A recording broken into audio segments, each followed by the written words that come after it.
지난번에 이준석 대표가 선대위에서 모든 직책을 다 내놓겠다. 그러고 나갔습니다.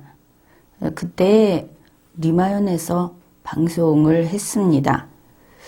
윤석열 후보가 김종인 씨 밑에 그대로 순종하면서 따라다니는 줄 알았더니 그게 아니다. 오히려 김종인 총괄 그리고 이준석 대표를 왕따시킨 것을 알 수 있다. 윤석열 후보도 참 대단한 구석이 있다. 이런 이야기를 했었습니다. 그리고 나서 지금 보니까 윤석열 후보가 신당을 창당할 것이다. 이런 이야기가 상당히 널리 퍼져 있습니다. 그러니까 윤석열 후보의 국민의힘 안에서 위치가 어떤가? 첫째는 후보이다 보니까 당 대표보다 우선해서 후보의 의견이 반영되는 그런 면이 하나 있고, 이 점에서 당 대표보다 위에 있다. 그렇게 보이는 겁니다. 또 하나는 선대위 체제에서 가장 위에 김종인 총괄이 있지만 사실은 그 선대위의 제일 위에는 윤석열 후보가 있다.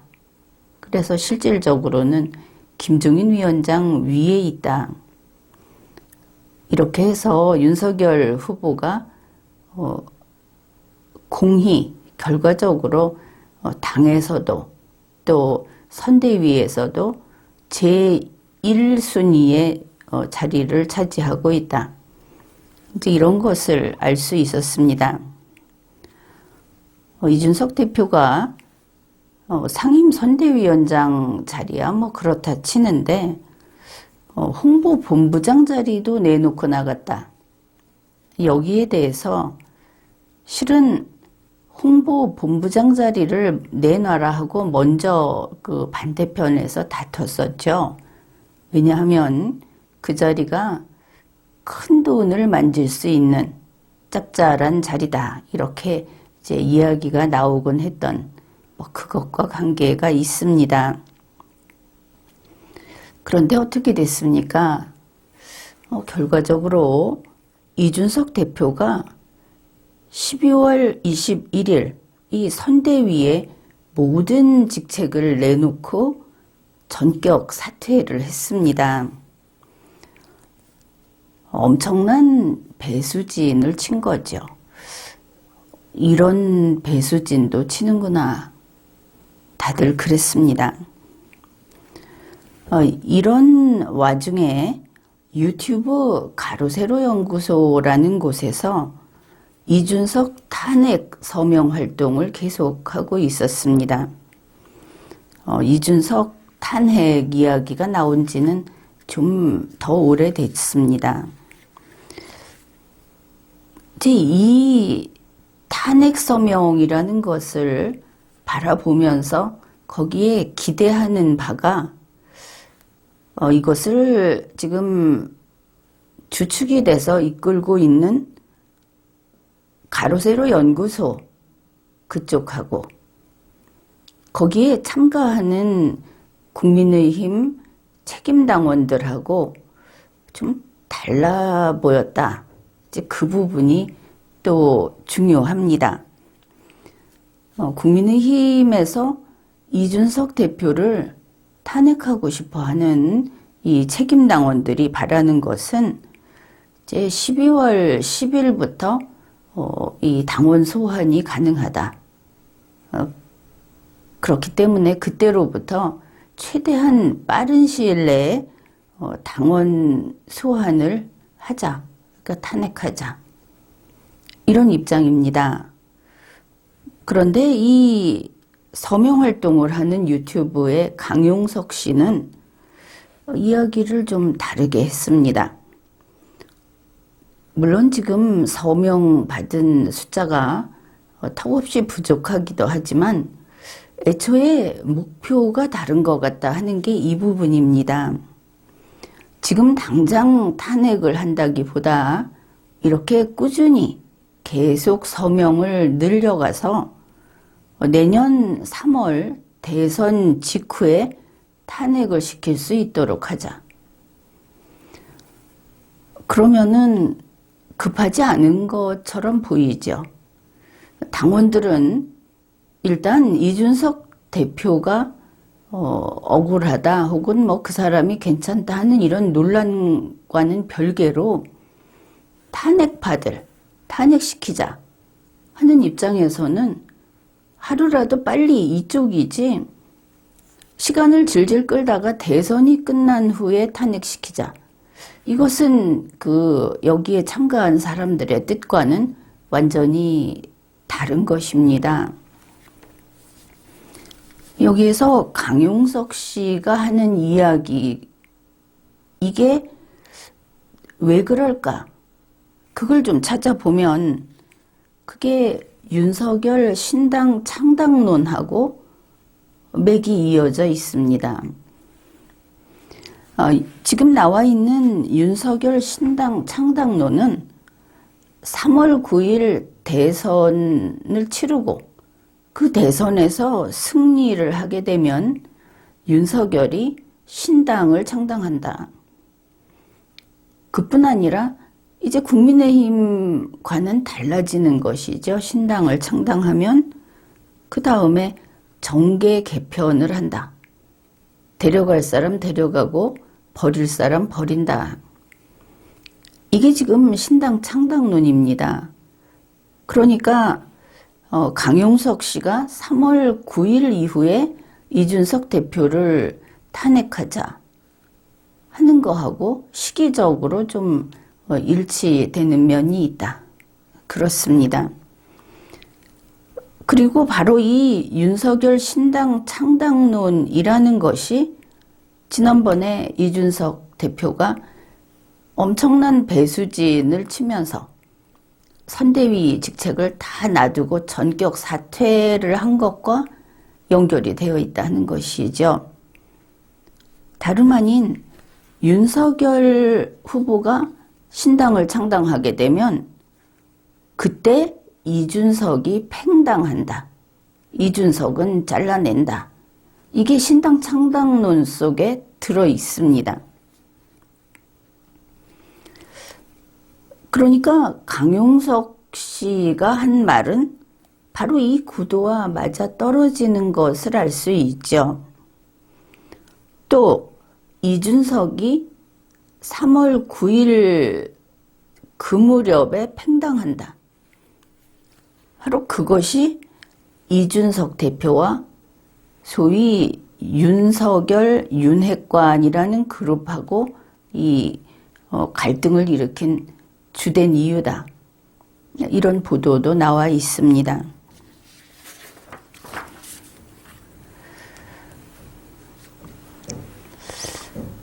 이제 이준석 대표가 선대위 직책을 다 내놓고 사퇴를 해버리고 나서 그리고 나서 윤석열 후보 측의 신당 창당론이 흘러나오는 가운데 최근에 김종인, 이준석 측이 어떻게 대응하고 있는가를 살펴보겠습니다.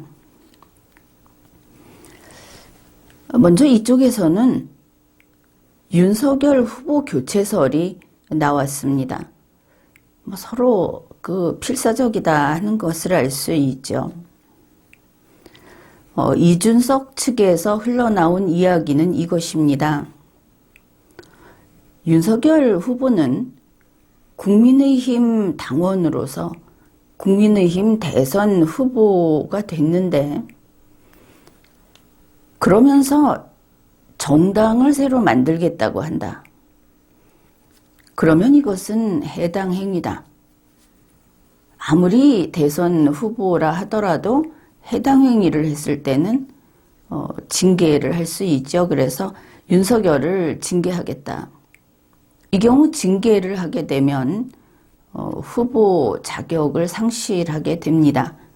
그렇게 해서 국민의힘은 대선 후보를 윤석열에서 다른 사람으로 교체하겠다. 이제 이런 이야기가 나왔습니다. 그러면은 윤석열 후보 측에서는 또 가만히 있었느냐? 윤석열 후보 측의 김용남, 그가 이준석 대표를 곧장 겨냥을 합니다. 이준석 대표가 자기의 정무실장 이런 사람들에게 당비를 쓰고 있다. 이렇게 했고 이제 이런 충돌이 격화됐습니다. 이 과정에서 이준석 대표는 조수진을 내쫓았습니다. 나가라고 요구했고 그렇게 됐고 그 다음에 조수진과 김용남을 징계하겠다. 그러면서 윤리위에 제소했다고 합니다. 그러면은 김종인 이준석 측과 윤석열 윤핵관 측이 서로 한 번씩 치고받았다. 이렇게 볼 수 있는데 그 다음에 홍준표 의원이 이준석을 편들고 나섰습니다. 조금 이준석 측이 조금 더 힘이 많이 생겼다 이렇게 볼 수 있는데 그 다음에 유튜브 가로세로 연구소가 다시 나섰습니다. 이 유튜브는 좀 세게 이준석 대표를 공격하고 나섰는데 그 내용이 이런 겁니다. 이준석이 박근혜 대통령의 창조경제에서 대표적인 연구소 기업이 있었는데 그 연구소 기업으로부터 성접대를 받았다 하고 폭로를 했습니다. 그리고 이준석은 박근혜 대통령을 상대로 국정문란을 한 혐의가 있다. 이렇게 폭로를 했습니다. 유튜브에서 이런 폭로를 했는데 여기에 정식으로 윤석열 후보에게 지지 선언을 한 신평 변호사가 나서서 자신의 주장을 펴니다. 이 신평 변호사는 원래 문재인 씨 측에 있던 사람으로서 소위 좌파에서 혹은 지금 여권에서 본다고 하더라도 그의 말은 무게감이 상당한 인물입니다. 신평 변호사가 이렇게 말을 했습니다. 이번에 폭로의 기반이 되는 사실은 대체로 진실이 아닐까 하는 추정을 하게 만든다.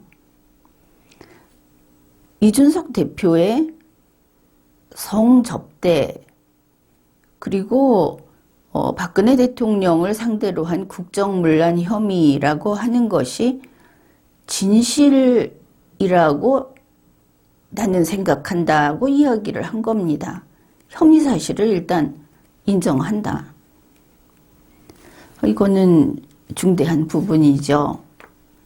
이준석 대표로서는 그 혐의 사실이 아니라고 다툴 수밖에 없는 입장인데 신평 변호사가 나서서 나는 그게 사실일 것으로 봤다. 이게 지금 그 법관 출신 신평 변호사가 재판을 하는 재판정에 이걸 들고 나갔다면 이준석 피고인은 사실관계에서 일단은 법관이 심증을 갖게 된 겁니다. 유죄의 심증. 그러면서 신평 변호사는 이제 한 발 물러서서 이준석 대표가 성접대를 받았다는 게 그게 사실이라면 국민의힘 그리고 이번 대선에 부정적인 영향을 끼칠 것이다. 뭐 말할 필요가 없겠죠. 그런데 이미 이 이야기가 나와버렸지 않습니까? 그래서 지금이라도 이 문제를 해결해야 한다고 하면서 이준석 당대표는 사퇴를 하라고 요구를 합니다. 한 발 더 나아가서 가세연의 폭로가 거짓일지라도 이준석 당대표는 사퇴해야 한다. 이제 엎질러진 물이라고 하는 것을 알 수 있죠. 이준석 대표에게는 다른 길이 없다. 신평 변호사가 이렇게 말을 한 겁니다. 이 기사에서 좀 흥미로웠던 것은 적어도 2차례 이상 가세연이라고 하는 가로세로 연구소의 줄임말을 썼다는 겁니다. 신평 변호사 본인이 이렇게 썼다면 가로세로 연구소와 좀 더 친숙한 관계구나 이렇게 생각할 수 있겠죠.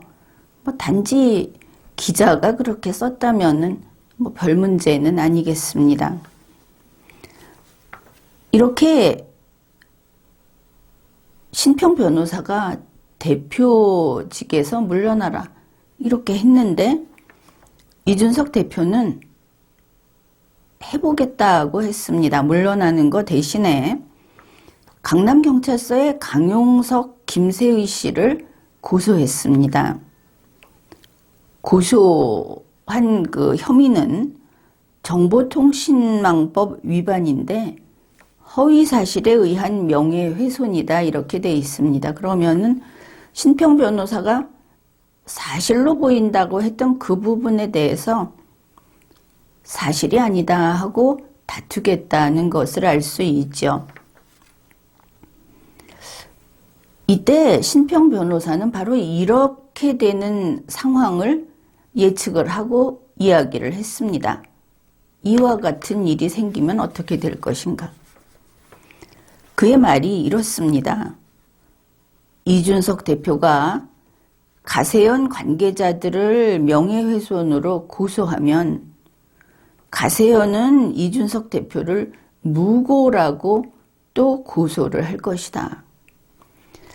여기에서 신평 변호사가 이준석 대표의 행위, 지금 성접대를 받았다든지 하는 이런 행위에 대해서 거의 확신에 가까운 믿음을 갖고 있구나 이렇게 볼 수 있죠. 인정을 하고 있다.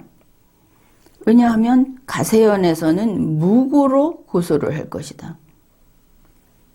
결국 이준석 대표가 그냥 버텨보는 거다 이렇게 보는 시각을 알 수 있습니다. 그 다음에 이게 그 사법 시스템, 재판의 성격을 가지고 이야기를 합니다. 이렇게 양측이 맞고소를 하고 법정 논쟁을 벌이면 대법원 판결까지 여러 해가 걸릴 것이다. 실컷 싸워볼 수 있을 것이다. 그러니 이준석 대표는 대법원에서 유죄 판결이 나올 때까지는 무죄라고 주장을 하면서 자신의 그 대표 자리를 유지하면서 계속 싸워서 국민의힘을 점점 망가뜨릴 것이다 이런 뜻입니다. 그 다음에 그의 걱정은 하나 더 있습니다.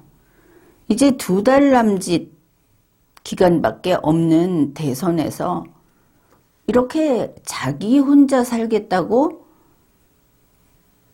지금은 이제 생떼를 쓴다, 버틴다 이렇게 보고 있는 것 같은데 그러한 이준석 대표 한 사람 때문에 큰 손해를 받을 가능성이 높다.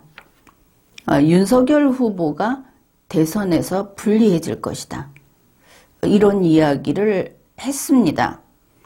그렇게 했음에도 불구하고 이준석 대표는 신평 변호사가 걱정한 그대로 고소를 한 것이죠.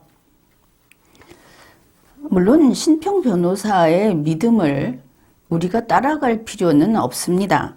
그러나 양측이 결국 이렇게 가고 있구나 했을 때 그러면 이들은 다음 단계가 무엇일까? 그것을 생각해 볼 수 있는 것이죠. 이제 남은 일은 이렇게 될 겁니다. 김종인, 이준석 아직은 뭐 둘이 같이 묶여 있으니까 이 국민의힘 측에서 이준석 대표를 중심으로 한 국민의힘 측에서는 좀 더 빨리 서둘러서 윤석열 후보를 교체해야 할 필요성이 커졌겠죠. 후보를 교체하고 새로운 후보를 세워야 그 후보가 대선 준비를 해나갈 수 있으니까, 대선에 임할 수 있으니까 이걸 질질 끌면서 시간이 많이 간 다음에는 후보를 교체해도 싸워 이길 가능성이 훨씬 줄어들지 않겠습니까? 그래서 이준석 대표를 중심으로 한 국민의힘은 윤석열 후보를 좀 더 빨리 그리고 반드시 후보 교체를 해야 하는 그런 입장이 된 것을 알 수 있습니다. 그 다음에 윤석열 후보 측은 어떤가? 이미 이준석 대표가 싸우겠다고 했기 때문에 결국은 이준석 대표와 이해관, 여기에 홍준표 의원도 이제 포함이 되는 것 같고, 최근 분위기로는 김기현 원내대표도 포함이 되는 것 같습니다. 그래서 이 사람들을 축출하고 당을 100% 장악하는 것, 이게 지금 서둘러야 할 일로 된 것을 알 수 있습니다.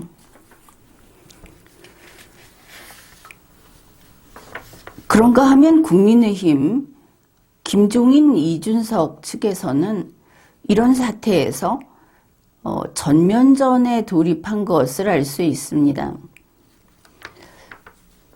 뉴스에 따르면은 윤석열 후보가 전시체제에 들어섰다고 하는데 그것이 지지율 하락이라고 하는 표면적인 이유 말고 내부의 이 아주 근원적인 권력투쟁, 이것도 또 하나의 원인이다 이렇게 볼 수 있겠습니다. 양측이 이제 전면전에 돌입했다, 그것을 알 수 있습니다. 물론 김종인 위원장은 이렇게 말을 했습니다. 지금 윤석열 후보 측에서는 이준석 대표 나가라 이렇게 하고 있죠. 그런데 김종인 위원장은 아직 전폭적으로 이준석 대표를 지지하고 있습니다. 그는 첫째, 국민의힘은 당을 이끄는 지도자 뜻대로 하는 당이다. 그러니까 당 대표가 갑이다 이렇게 말을 한 겁니다. 그 다음에 당대표 자리는 내놓을 수 없다. 3월 9일까지는 이준석 대표 체제에서 대선을 치른다. 이렇게 말을 했습니다. 물론 그것이 김종인 총괄의 권한사항은 될 수 없겠죠. 이거 당의 문제는 당원의 뜻, 당에서 정하게 돼 있으니까. 그리고 김종인 위원장은 심지어 이런 이야기까지 합니다. 선대위 직책, 그거를 내놓고 사퇴했으니까 이제는 이준석 대표는 선대위에는 직책이 없죠. 그런데 김종인 위원장은 슬그머니 그 사실을 바꿔버립니다. 선대위 직책은 이준석이 두고 나갔기 때문에 이준석이 다시 오고 싶으면 그냥 오면 되는 것이다. 따라서 김종인 위원장의 말은 선대위 직책 그거는 아무도 못 건드린다. 이준석 몫으로 애초에 정해진 것이다. 이렇게 말을 한 겁니다. 그러면서 김종인 위원장이 바로 이 신당 창당론의 핵이라고 할 수 있는 새시대 준비위원회를 겨냥해서 경고성 발언을 했습니다. 윤석열 후보가 당선되면 정계 개편을 한다는 되지도 않는 얘기가 다시 나오지 않도록 조치하라. 이렇게 내가 지시했다. 뭐 이게 뜻대로 될런지 모르겠지만 지금 현재로서는 그저 허풍 정도가 아닌가 이렇게 받아들여지는 분위기입니다. 양측이 전면전에 돌입했다 그랬는데 그러면 이준석 측에는 누가 있는가? 대표적으로 이름을 올린 사람들은 김근식, 김재원, 김기현 이들은 언론에 이준석 대표가 선대위에 당연히 복귀해야 한다. 선대위 자리는 이준석 고유의 자리다. 이런 김종인 위원장하고 뜻을 같이 하고 있습니다. 그런가 하면 김철근은 이준석이 갑이고 윤석열이 을이라는 것을 확실히 하는 것이 먼저다. 이렇게 말을 하고 있습니다. 그 다음에 상당히 유하게 또 그렇게 강력하지 않게 이야기를 하고는 있지만 이준석 대표 자신이 이 윤석열 후보 측을 향해서 경고를 한 것을 또 알 수 있습니다. 신당 창당론을 포기하지 않는다면 윤석열은 후보 교체된다. 이렇게 밝힌 것입니다. 이런 가운데 유튜브 가로세로 연구소는 누가 처리할 것인가? 이걸 맡은 사람은 하태경 의원입니다.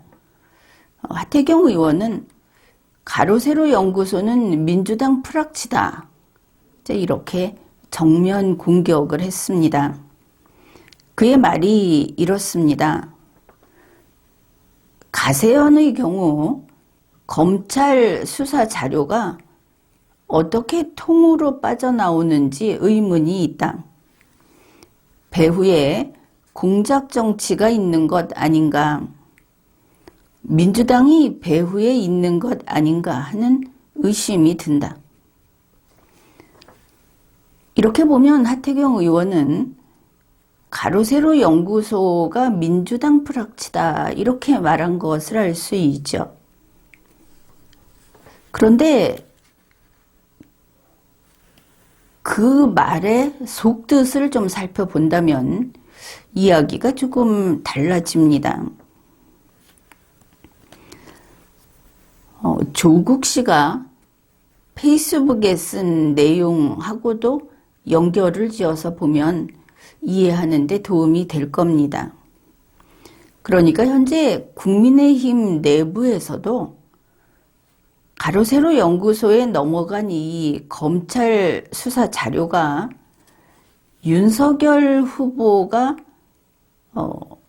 현직에 있을 때 윤석열 후보의 인맥 그 선상에서 이게 들어있는 거다 하는 말이 나오고 있습니다. 그러니까 윤석열 후보 측에서 가로세로 연구소로 넘어갔다. 이런 이야기가 상당히 신빙성을 얻고 있다. 따라서 하태경 의원이 한 말은 가로세로 연구소가 민주당의 프락치냐? 이렇게 말을 한다면은 그게 결국은 윤석열 후보 측의 민주당 혹은 직접 윤석열 후보 측의 끈앞풀이 가세현이냐 이런 말을 한 것을 알 수 있습니다. 이런 해석이 가능한 것은 바로 신당 창당론의 핵인 새시대 준비위원회 때문에 그렇게 되는 것입니다.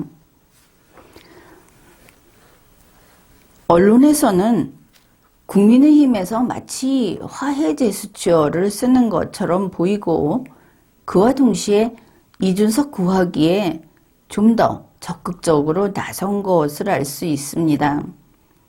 그리고 그와 동시에 윤석열 후보 새시대 준비위원회를 몰아내는 그런 전략을 구사하고 있다. 이것을 알 수 있습니다. 그래서 이 단계에서 윤석열 측이라고 하는 것은 윤석열 후보 밑에 선대위가 있고 또 윤석열 후보 밑에 새시대 준비위원회가 있는 이런 그 사람 수가 엄청나게 많죠. 선대위에만도 500명이 넘는다 이렇게 나왔으니까 이 그룹하고 그 다음에 바른정당 출신의 국민의힘 그리고 지금은 아직까지는 실선으로 연결되어 있는 점선이 아닌 실선으로 연결되어 있는 김종인 이 팀과 지금 치열하게 싸우고 있다. 이런 것을 알 수 있습니다. 그러면 계속 언급이 되고 있는 새시대위원회라는 것은 무엇인가? 현재 새시대준비위원회 여기에 위원장은 김한길 씨입니다.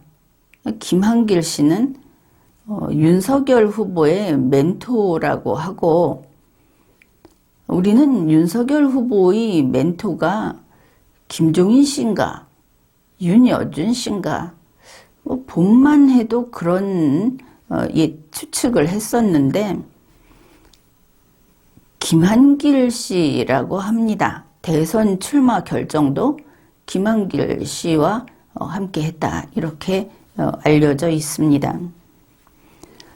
이 새시대준비위원회라고 하는 것은 윤석열 후보의 직속이기는 하지만 국민의힘의 직속이 아니고 또 선대위의 직속도 아닙니다. 사조직, 윤석열 개인의 사조직이라고 밖에는 이야기할 수 없는 그런 지위인 것이죠. 이 새시대준비위원회는 지금 특징으로 계속 나오는 이야기가 호남 인사를 중심으로 여기 사람들이 채워지고 있다 하는 부분하고 또 하나는 윤석열 후보 직속이라고 하면서 윤석열 후보는 국민의힘 대선 후보입니다. 국민의힘을 벗어나서는 그는 대선 후보가 아니고 아무것도 아닙니다. 그런데 윤석열 후보 직속인 이 새시대준비위원회는 국민의힘 당원이 아닌 사람들로 구성이 되어 있다고 하는 겁니다. 당과 별개의 조직이다.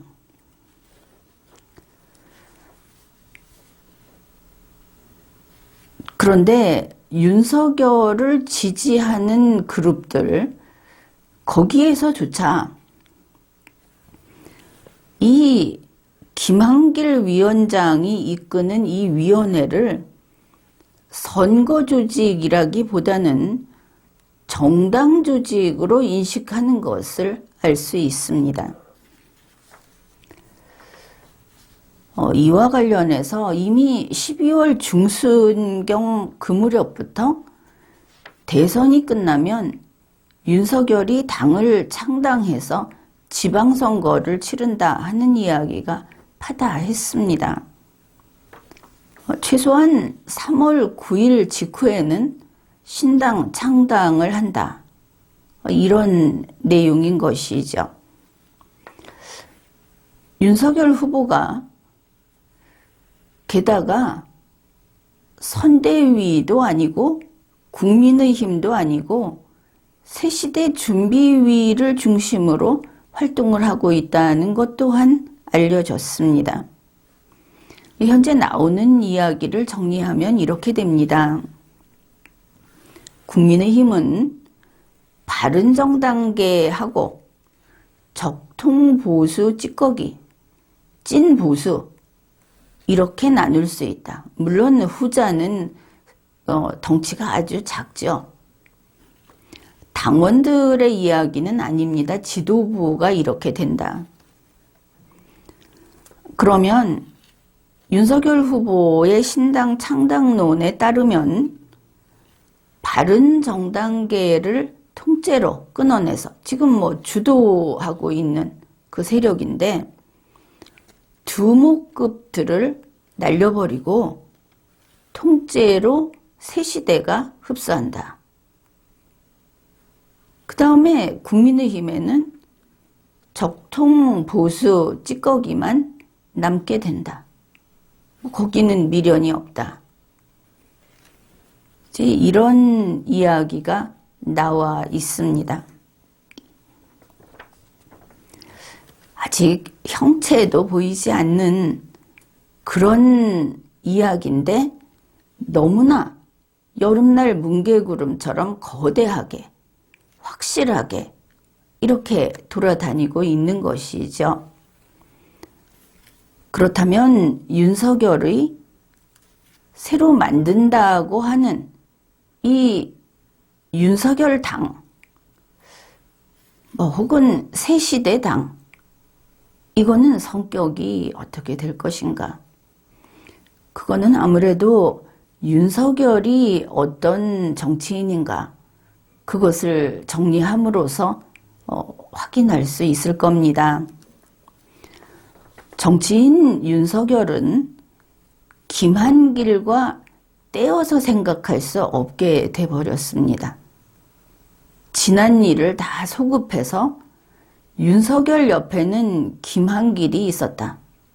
이렇게 하나씩 재조정을 해야 제대로 평가를 할 수 있다. 이런 뜻입니다. 돌이켜보면 윤석열 씨는 정치를 하겠다 하고 나오면서 자신이 어떤 대중 앞에 얼굴을 보일 때마다 우리의 헌정사에서 너무나 잘 알려진 그런 특별한 날에 자신의 활동을 재개했습니다. 그런 활동을 보여줬습니다. 몇 가지만 살펴보면 다음과 같습니다. 윤석열 씨는 5월 16일에 5.18 41주년 메시지를 냈습니다. 5.18이 아니고 5.16이냐 이렇게 말할 일이 아닌 겁니다. 5월 16일은 누구나 다 알고 있는 혁명 기념일입니다. 5.16 혁명 기념일입니다. 좌파라고 하는 대한민국의 건국헌법을 완전히 부셔버린 제2공화국, 그 시대를 깨뜨린 그런 혁명 기념일입니다. 그런데 그날 윤석열 씨는 5.18 41주년 메시지를 냈습니다. 그러면서 이렇게 말을 했습니다. 헌법 정신은 5.18 정신이다. 5.18 정신은 바로 우리의 국가 이념이다. 의미심장하지 않습니까? 그 다음에 윤석열 씨는 7월 17일에 광주 5.18 묘지를 참배했습니다. 역시 여러분은 그럴 겁니다. 7월 17일은 제헌절인데. 그런데 윤석열 씨에게는 그렇지 않았던 것을 알 수 있습니다. 그는 광주 5.18 묘지를 참배하면서 우리의 헌법 정신이 곧 5.18 정신이고 5.18이 민주주의다. 그래서 헌법 전문에 5.18을 넣겠다. 이런 이야기를 했고 이후 이러한 주장은 철회된 적이 없습니다. 이렇게 보면 우리의 제헌절인 7월 17일이 윤석열 씨에게는 5.18이 헌법을 차지한, 점령한 혁명 기념일로 된 것을 알 수 있습니다. 그 다음에 윤석열 씨는 6월 29일에 출마 선언을 했습니다. 이것도 잘 알려진 6.29 기념일입니다.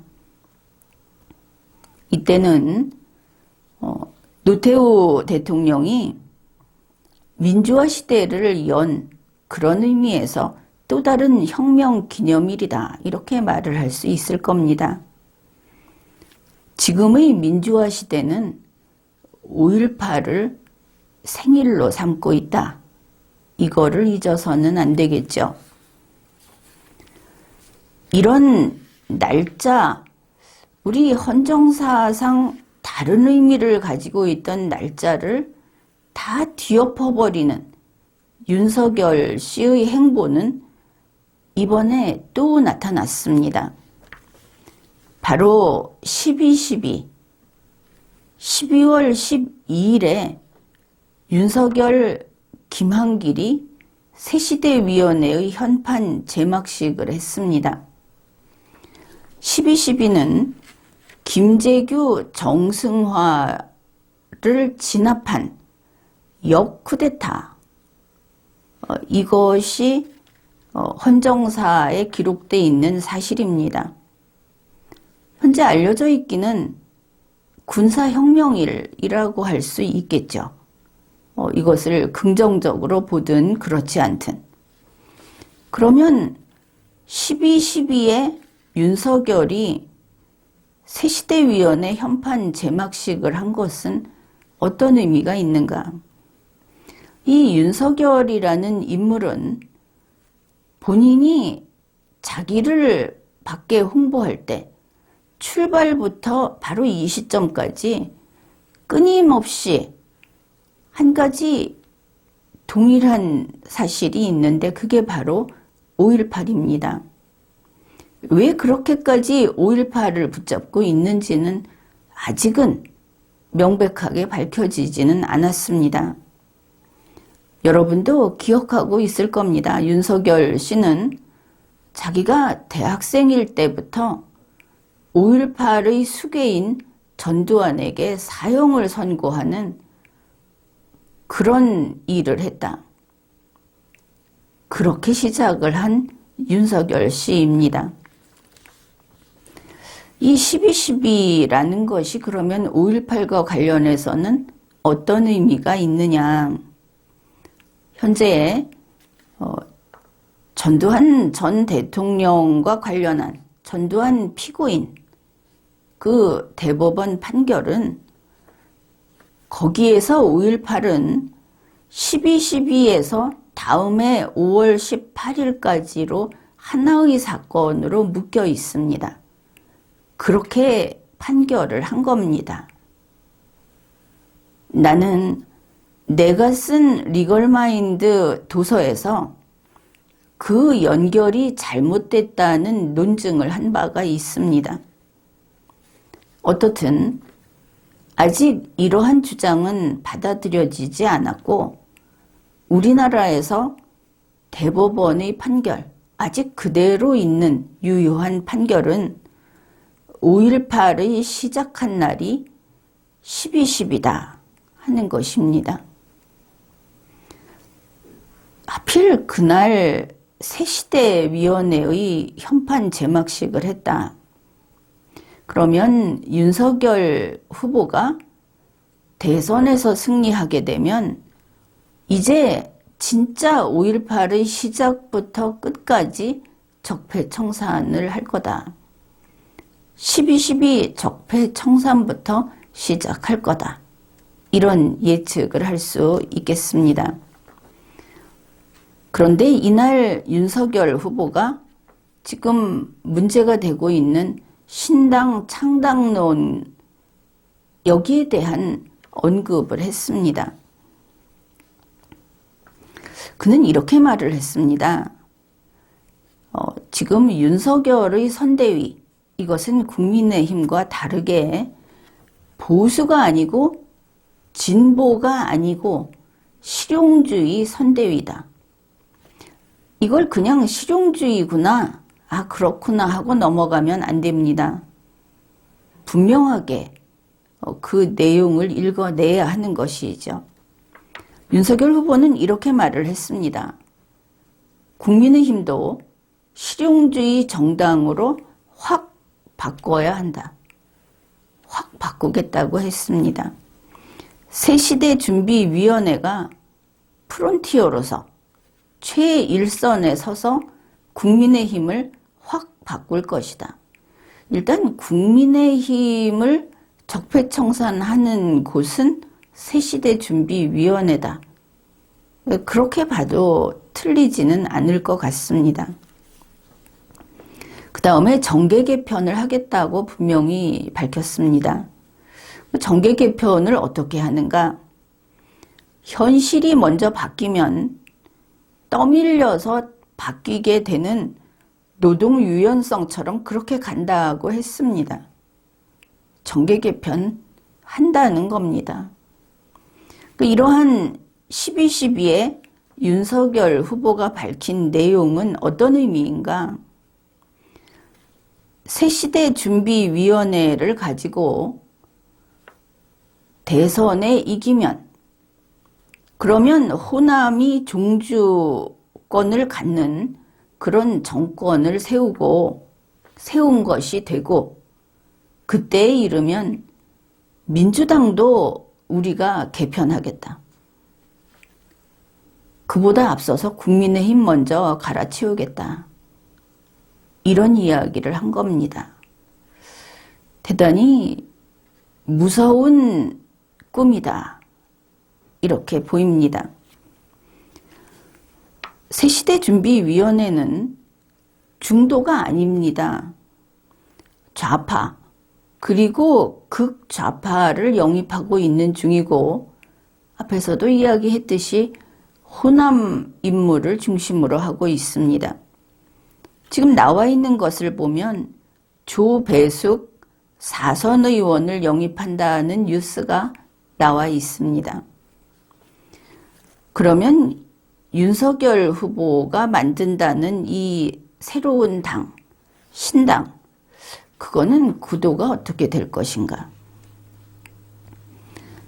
지금도 우리가 간단히 추측할 수 있는 특징은 김대중계가 다시 재기할 것이다. 이렇게 볼 수 있습니다. 그러니까 호남을 뿌리로 하는 호남 정당이 여당이 되자 하는 것이죠. 그러면은 윤석열 후보는 왜 충청을 이야기하는가?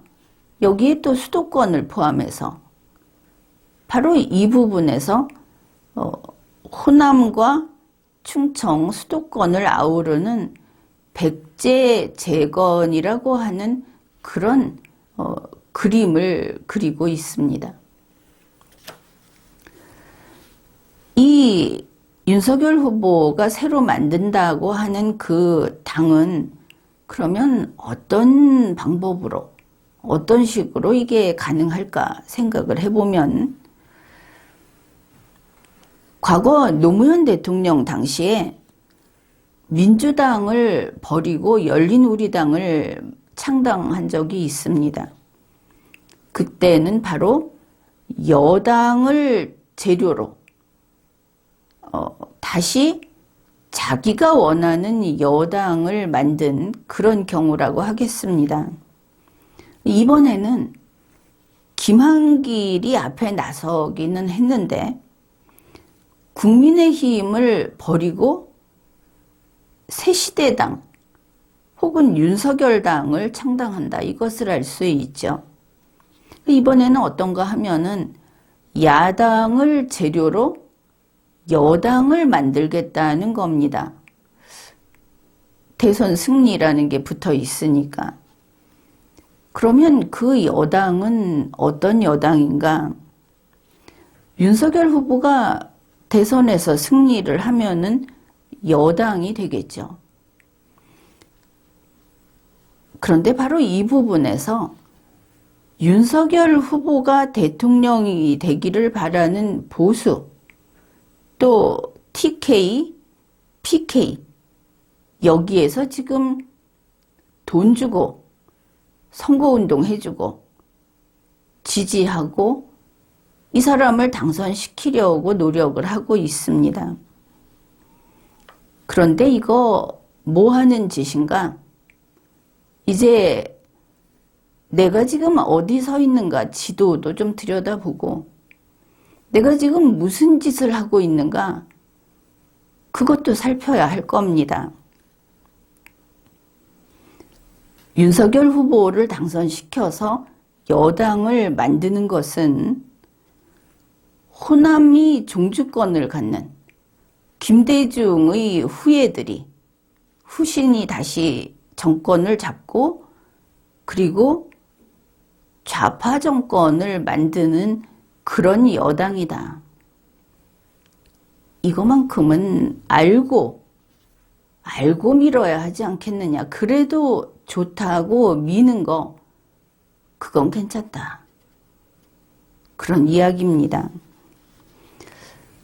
그 다음에 윤석열 후보가 당선돼서 여당 이게 아니고 만일 노무현 전 대통령 때를 생각한다면 대선이 끝나기 전인 지금 이 시점에도 여당일 수 있는가?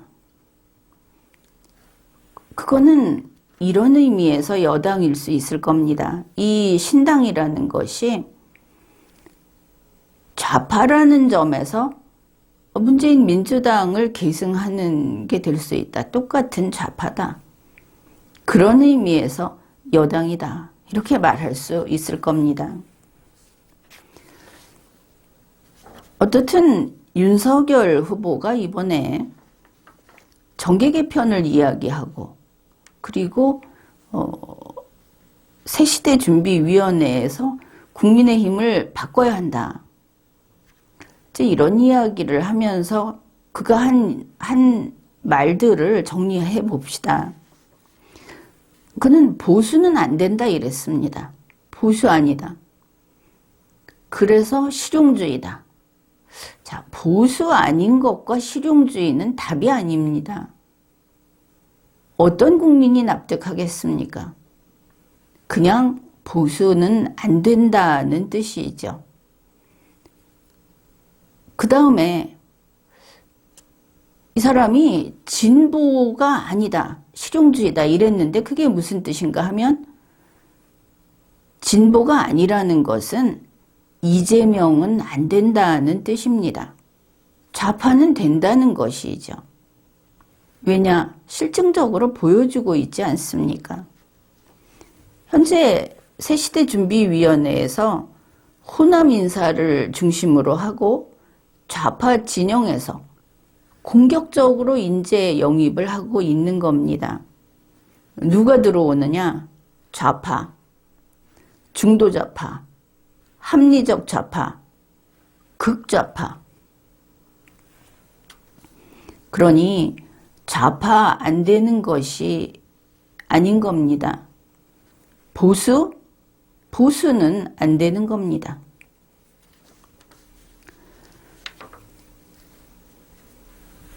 어째서 이런가? 이 사람들이 하는 이야기는 그냥 숨기지도 않습니다. 이거죠. 국민의힘은 도저히 용납이 안 되게 싫었다. 그런데 이재명이 조금 더 싫었다.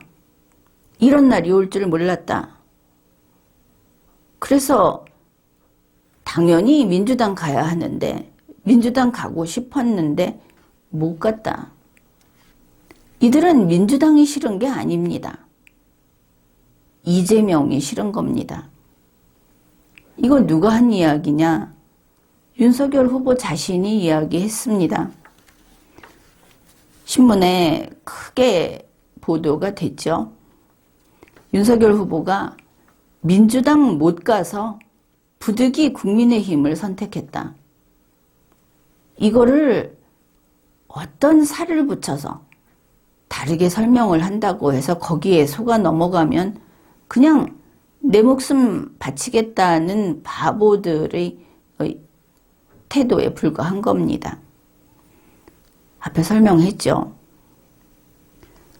국민의힘은 싫은 겁니다. 이건 살려둘 수 없는 것입니다. 민주당 가고 싶은데 거기 후보가 이재명이 된 겁니다. 얼마나 이재명이 싫으면 국민의힘에 왔겠습니까? 그러나 국민의힘은 용납이 안 됩니다.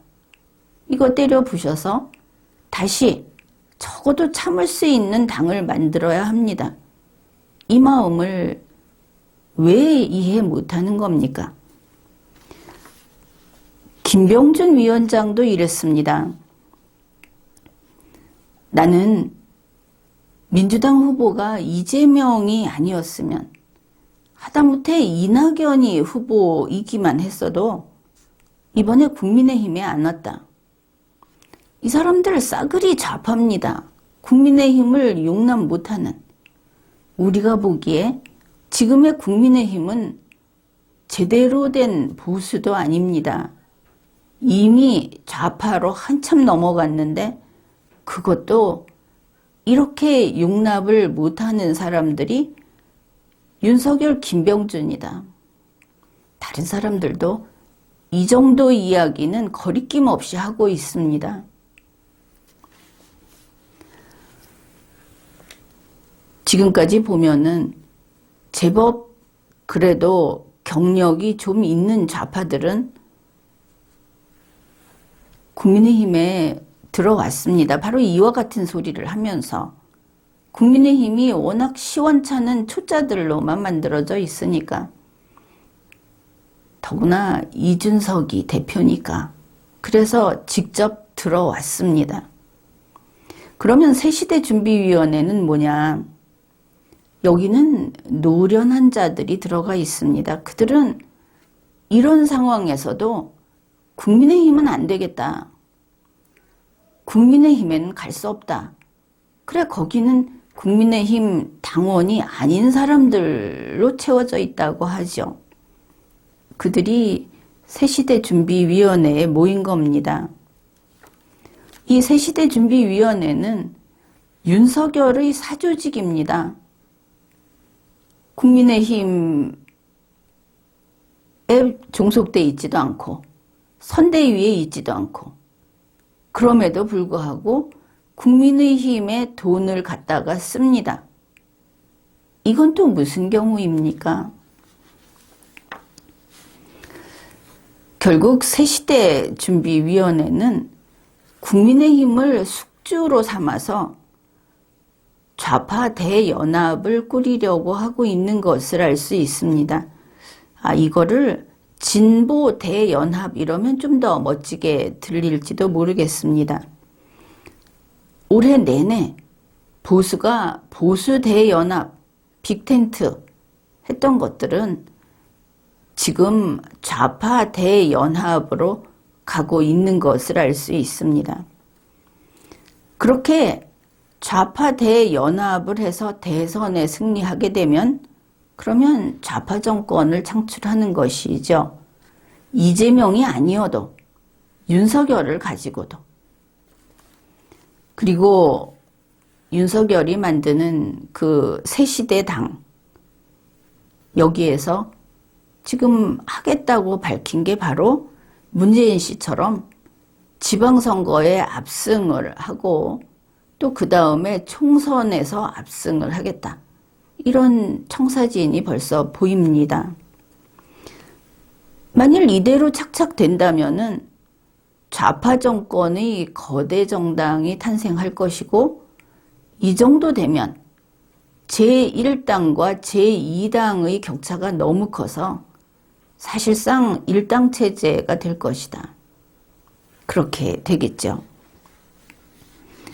지금 우리나라에 보면은 양당제가 아주 무슨 악인화되는 것처럼 누구나 전문적인 그런 그 지식이 없는 사람조차도 양당제는 타파해야 돼. 이런 소리를 하고 다닙니다. 대통령제가 문제야. 제왕적 대통령제가 문제야 하는 거하고 마찬가지로 이런 이야기가 나오고 있습니다. 대중이 세뇌당한 것이죠. 그래서 이런 식의 좌파 대연합을 이룬 다음에 민주적으로 지방선거 싹쓸이하고 민주적으로 총선 싹쓸이해서 국민이 뽑아준 일당, 이렇게 되면 양당제를 그냥 뒤엎는 겁니다. 앞에서 윤석열 후보가 얘기했듯이 노동 유연성처럼 현실이 밀어붙이는 것이죠. 그럼 그냥 내가 무슨 일당 독재 하겠다고 안 했는데 국민의 뜻이라면 이렇게 가는 겁니다. 양당제라고 하는 것은 일당 독재가 안 된다는 뜻입니다. 우리 대한민국 헌법은 양당제가 아니고 다당제입니다. 일당 독재가 결코 안 된다는 뜻입니다. 그런데 선거라는 것을 악용해서 일당 독재를 만들겠다 하는 것이죠. 일당 독재라고 하는 것은 어쩌면은 국민들이 쉽게 속아 넘어갈 수 있는 그런 것입니다. 이러는 것이죠. 걱정하지 마십시오. 현명한 지도자께서 그리고 국민을 사랑하는 우리 당에서 모든 것을 결정하고 처리하겠습니다. 그래서 언제 어떤 직장에 갈 것인지, 언제 산소 호흡기를 뗄 것인지 이런 것까지 다 정해준다.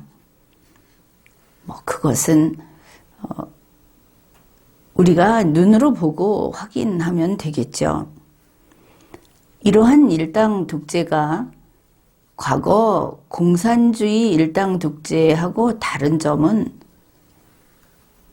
우리는 만일 이 길로 간다면 국민 스스로가 올가미를 집어서 자기 목에 건다 하는 것이고, 또 이러한 일당 독재는 적어도 립 서비스만큼은 아주 달콤할 것이다.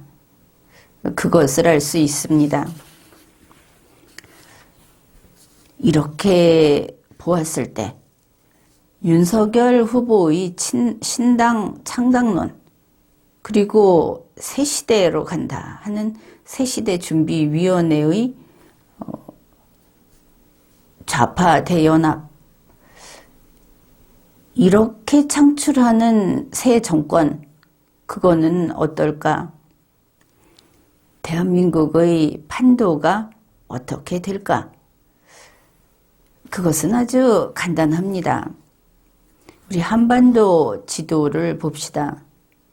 북위 38도 선 아래쪽이 우리가 실효적으로 지배하고 있는 우리의 영토입니다. 이 대한민국 영토를 두고 세로로 그냥 줄을 쫙 가운데 그으면 됩니다. 반 딱 나눠서 쫙 그으면 됩니다. 그렇게 해서 나누면 동서로 나뉘게 되겠죠. 이렇게 동서로 나뉜 다음에 서쪽, 아래쪽 호남이 있습니다. 호남이 중심이 되는 겁니다. 지금까지 이런 적이 없었죠. 정말 새 시대가 시작되는 겁니다. 한번 돌이켜 봅시다. 지금까지 내려온 각 정권들이 어떠했는가? 모두 영남 중심이었습니다. 이렇게 반으로 나눴을 때 동쪽 중심이었습니다. YS, 영남, 노무현, MB, 박근혜, 문재인, 다 영남입니다. 심지어 지금의 이재명 후보까지 몽땅 영남입니다. 그래서 호남 정권이 생겨나는구나. 아니 그러면 윤석열은 충청 대망론의 꿈나무인데 어떻게 된 것인가? 충청도 하면 그렇죠. 한 번도 대통령이 없었습니다. 그렇다고 해서 대통령의 꿈을 꾸지 않아서 그런 것도 아니죠. 여러 번 꿈만 꾼 곳입니다. 그러다 보니 이번에 충청에서는 충청이 아닌 윤석열을 충청 딱지를 붙여서 세운 것이죠. 그리고 충청 대망론이 이번에 무슨 일을 하는가? 호남 종주 정권을 세우는데 봉사하는 겁니다. 이번 대선에서 한번 이렇게 호남 종주 정권이 세워지면 안 그래도 윤석열 후보 개헌하겠다고 하지 않습니까? 가령 내각제 개헌을 한다. 그러면 그때부터는 걱정 없습니다. 동쪽, 영남 쪽에 정권 넘겨줄 일 없이 호남 30년의 새 시대를 여는 것이죠. 참 꿈도 야무지다 싶습니다.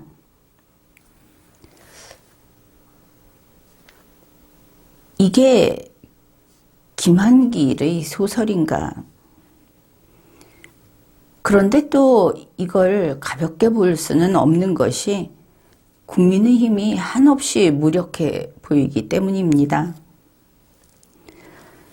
김무성, 유승민, 이준석, 홍준표, 김종인까지 이들이 헛꿈을 꾸면서 좌파쇼를 하다가 이 지경이 된 겁니다.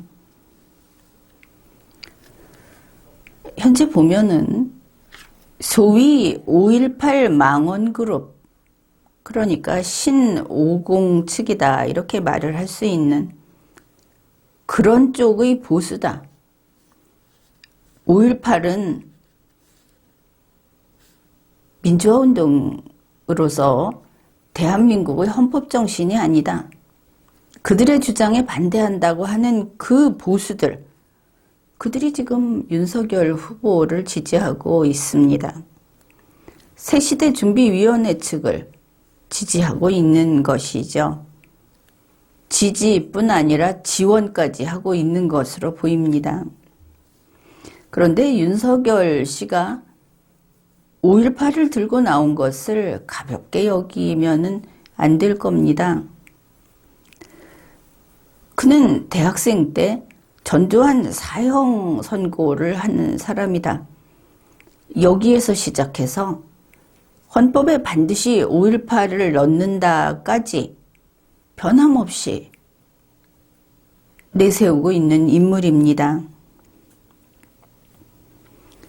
이제 이러한 보수, 지금 윤석열을 떠받치고 그에게 전력을 다해서 그를 대통령으로 만들고자 하는 바로 이 보수들, 그 대표격은 아마도 12.12 세력이 될 겁니다. 그들이 적폐청산 당하는 모습을 앞으로 제대로 볼 수 있을 것 같습니다. 윤석열 후보는 현재 자기의 선거운동을 하는데 5.18 아스팔트 세력을 써먹고 있습니다. 적군의 화살을 가지고 다시 적을 공격하는 수법이라고 할 수 있겠습니다. 쓰고 버리겠다. 아깝지 않게 쓰고 버리겠다. 이것을 알 수 있죠. 윤석열이라는 인물은 잘 살펴보십시오. 그 그가 무엇으로 이름을 날렸는가? 윤석열은 우리가 알고 있는 바로는 그가 이름이 알려지기 시작한 때로부터 본다면 그는 항상 칼잡이였습니다. 사람을 베어내고 그것도 무자비하게, 그리고 아주 대대적으로 싹쓸이식으로 적폐청산을 하는 것이 그의 능력이었습니다. 적폐청산으로 인정받은 인물이다. 그래서 5.18을 자신의 그 훈장처럼 달고 있는 윤석열 후보, 그가 베어내야 할 세력이 윤석열을 떠받치고 있다 하는 현실. 우리는 이게 어떻게 흘러갈 것인가 예의주시할 필요가 있겠습니다. 지금까지 리걸마인드 연구소였습니다.